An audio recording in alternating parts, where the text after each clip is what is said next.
Hello there, I'm Presley, and today I will be going over my thoughts on episode 30 of the Bleach 1000-Year Blood War arc. Now, this episode covers chapters 618 to 620, so only 3 chapters overall. Now, the ending poem for this episode at the very end, I'm not 100% sure about it. It's a new poem. I'm not 100% sure about it because I struggle to recognize voices sometimes, but I'm pretty sure it's meant to be from Aizen's perspective. I'm like 90% sure of that. Now, of course, the big thing for this episode would be the fact that we got to see Uryu and Ichigo fight, and this time it was actually a full fight.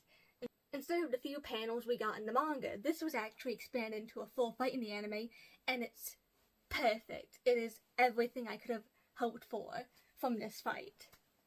With some of my favorite things being the scene where we get to see Ichigo using Bleach to, like it reflecting one of Uryu's arrows.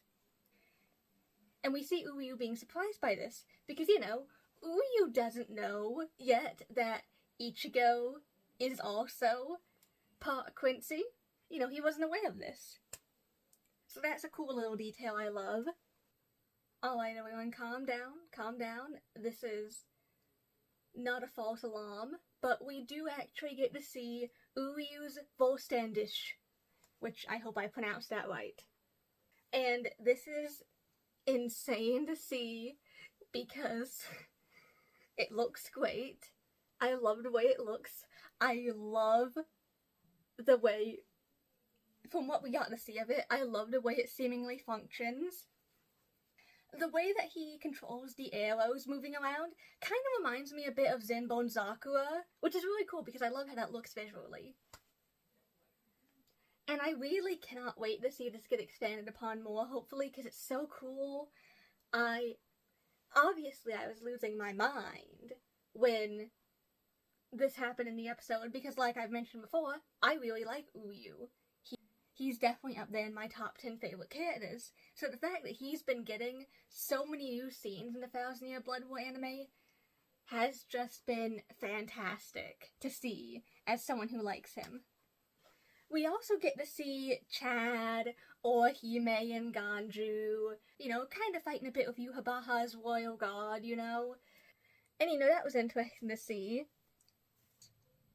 I mean, obviously it didn't last that long because, there's a bit of a gap in power between those two groups, obviously.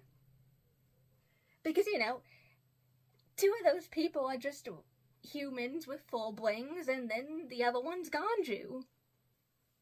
I feel like that says everything. But it was cool getting to see them actually put up a bit of a fight. That was a nice detail, I love that. And then at the very end, we got to see Yhwach, breaking the crystal around the Soul King and absorbing him.